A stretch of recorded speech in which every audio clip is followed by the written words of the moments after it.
welcome to Meanwhile in the West, my weekly series where I look at what's making headlines here in Western Australia by reading through letters to the editor in my local newspaper, The West Australian. First up this week, Pope and police split on smacking, 11th of February 2015. I was horrified to hear that a mother of 3 has been charged by police for slapping her unruly child. Mum charged for slapping son. News, 10th of February. How appalling. Pope Francis has said that a smack, and then it's over, is fine. Pope weighs into smacking debate world, 7th of February. So how come the Pope is right and the police have nothing better to do than charge a mother over such a trivial matter?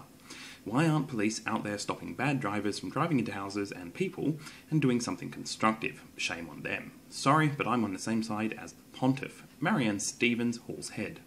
So this was pretty big news here in WA.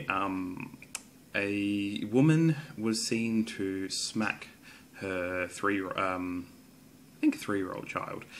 She had 3 children with her. She was seen to smack one of them in a shopping centre. Somebody notified the police came out, had a word to her, and then a few days later came to her house and took her to the police station, arrested her, and charged her with assault of the child.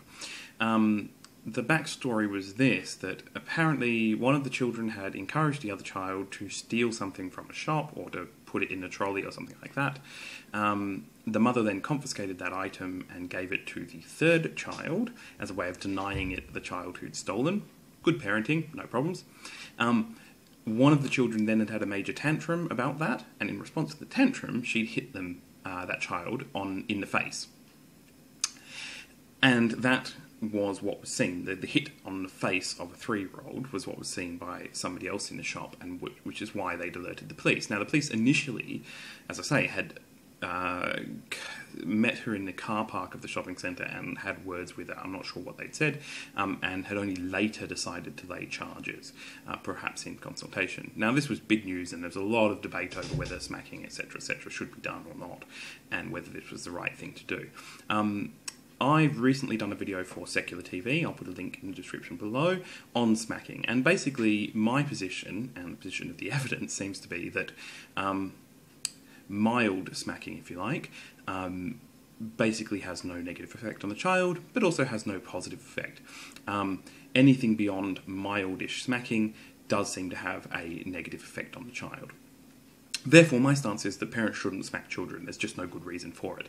If you don't have good strategies for managing your children, then you should get good strategies for managing your children. There are much better ways of dealing with things than smacking. Particularly in this situation, what was interesting was that the child was not smacked for stealing the item. The child was smacked because he was having a tantrum. And smacking children for having tantrums, I think, is completely inappropriate. Tantruming is completely developmentally normal behaviour in children. There are plenty of ways of dealing with tantrums. There are lots of resources out there, everything from Super Nanny all the way down.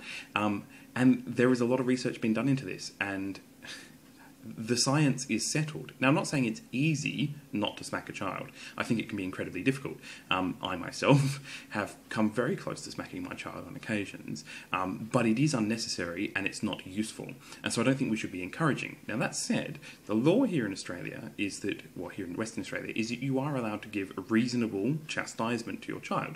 And so, had the smack not been on the head, this wouldn't have been illegal.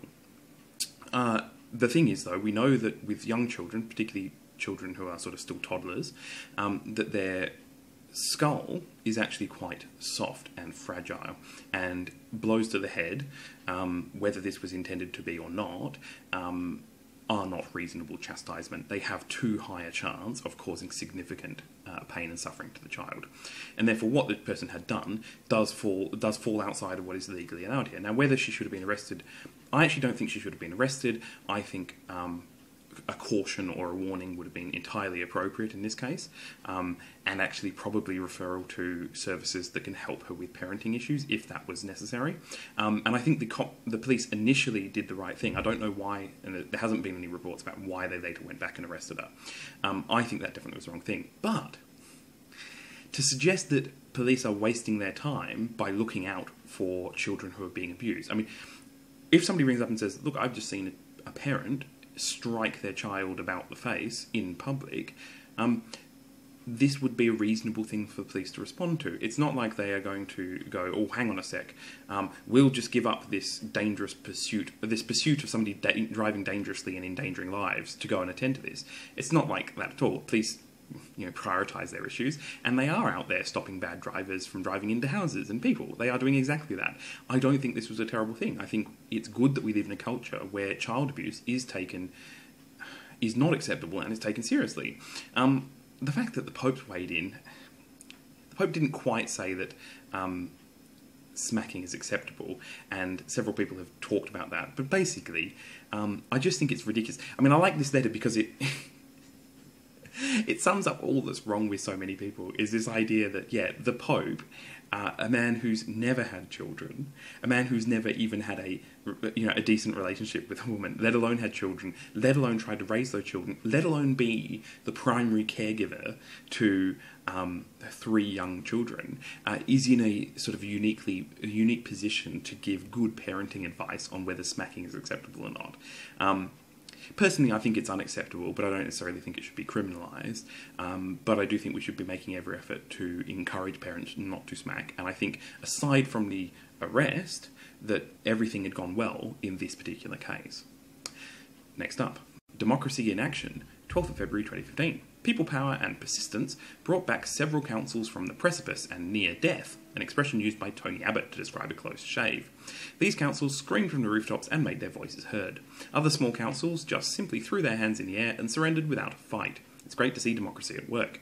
Jerry Coleman, Bassendean. So this has been big news here in WA for quite a while now. Essentially, there are 30-odd councils in the Perth metropolitan area, with an average number of residents per council of about 70,000. This was seen as being inefficient. Some of the councils go down to as small as having 10,000 people. Now, this is in a metropolitan area. These are not rural councils. And the state government, for years, people have complained about us being over-governed here. We have 3 levels of government. So we have local councils, we have state government, and then federal government. And for years, people have complained that 3 levels of government like that, where all of which are elected, is too many, that having local councils that are as small as 10,000 residents is just horribly inefficient, that as a result rates are too high and that we should do something about this.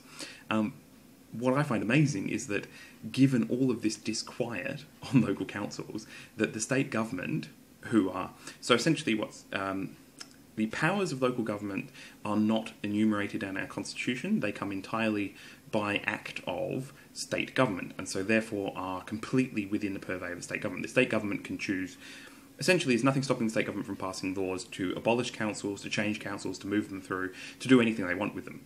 There's no constitutional issue there. So the state government decided they were going to reform these councils, and their goal, or their sort of preferred model, would be to amalgamate several of them to reduce the number of metropolitan councils down to about 16 for a city of about 2 million people, which would give an average of about 150,000 people per council, give or take, which would allow for economies of scale, less bureaucracy for running these kind of things. That these days, the idea being that local councils basically provide local roads and rubbish is the 2 main ones, and that these things can be done on a large scale without necessarily needing much micromanagement. Local councils also provide other sort of facilities like parks and swimming pools, libraries, these kind of things. That didn't 150,000 people to a local government area isn't a sort of a terrible ask, was the thinking. The fact that the state government, a couple of years ago, where there was such disquiet over local government that people were very enthusiastic about doing something about it, and people never voted in local elections, that within the space of 2 years, the state government has so poorly handled it that recently, when they finally put it to a ratepayers vote, is people have overwhelmingly voted no, that they want to keep their local councils. The state government has been so unpopular that they've managed to take basically a complete no-brainer of an issue that everybody was supportive of, and managed to turn the electorate completely around to the point where people are now arguing in favour of their local government.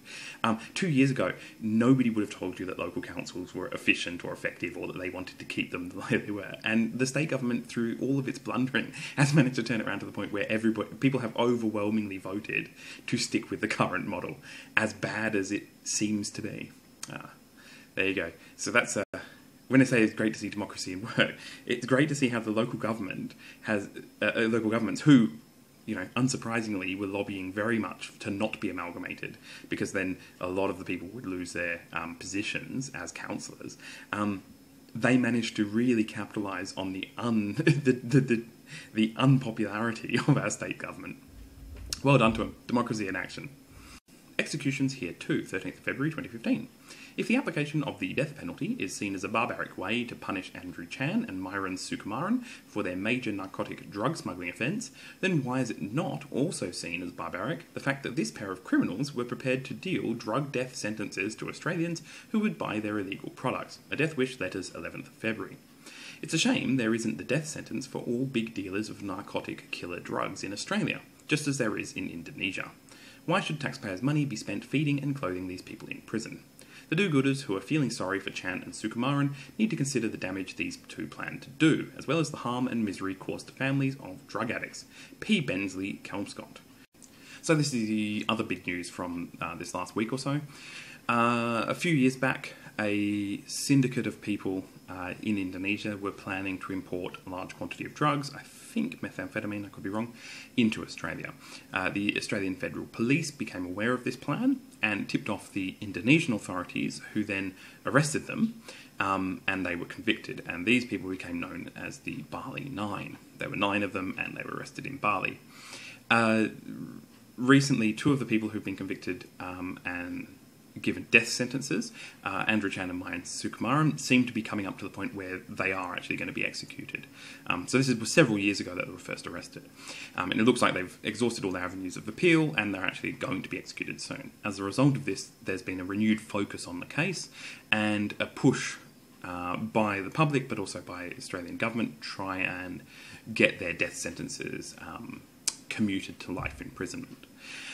And so this has been a big deal in the media, and there's been a lot of back and forth. So it looks like it's probably about 50-50, give or take, depending on how you phrase the issue, between people who think that basically they're getting what they deserve, or at the very least, we should take a hands-off approach, that this is Indonesian law and Indonesian business, and they committed the crime in Indonesia, and they should have, known what they were going to get. And about 50% of the population who are really think that this is going too far, and that the Australian government and the Australian public should be putting pressure on Indonesia to try and, not carry out these executions. Now, to put this in context, when we look at support for the death penalty here in Australia, support is very low. It's about sort of 10 to 15%, I think, last time I looked, are in support of there being a death penalty here in Australia. And so 85-90% of people here do not support the death penalty. So even though they might be comfortable with the death penalty by proxy being imposed in other countries, very few people actually want there to be a death penalty here in Australia. And that's because most people recognise the inherent problems with it, that it is an incredibly costly exercise, because in order for it to be fair, you have to ensure that every conviction that leads to a death sentence is an incredibly secure conviction. So you have to make sure that there are many avenues for appeal. There has to be a long appeals processes all the way to the highest courts in the land, and that this drags on for a very long time. That keeping people on death row isn't the same as keeping them in normal prison population, because they have much less to live for, as it were. You then have to have a lot more security, and you have a lot more incidents and issues than you do with people who have the hope of one day getting out, which even life sentences here, because they're not truly life sentences in that sense, all still have that kind of hope. You don't get that kind of ability to control prisoners easily, and so there's a lot of costs involved in running it. That said, there's also the sense for a lot of people that we need to be better than the criminals. So yes, people who think of the death penalty as barbaric do agree that what these people did is barbaric, and what murderers do is barbaric. The idea is that we want to, as a society, hold ourselves to a higher standard. That, to harken back to child rearing, that you don't respond to your child in kind. That your child might throw a tantrum doesn't give you a good reason for you to throw a tantrum. You need to be the bigger person. And in a sense, our society as a whole, that is, as represented by our judicial system, also needs to hold itself to a higher standard. That you don't necessarily need to respond in kind. That's not necessarily a moral response. And the other thing that always bothers me about this debate is that we seem to have turned drug traffickers into almost like worse than murderers. We've turned them into the epitome of the worst criminal elements. And so we are almost more willing, well, sex offenders aside, we're almost more willing to inflict the death penalty on drug traffickers than we are on murderers. Even though, to me, it seems to make more sense that you would want to kill somebody who's killed. That at least has a sort of an Old Testament sort of style to it. And that's not to discount the pain and suffering that drugs cause, and drug use causes a hell of a lot.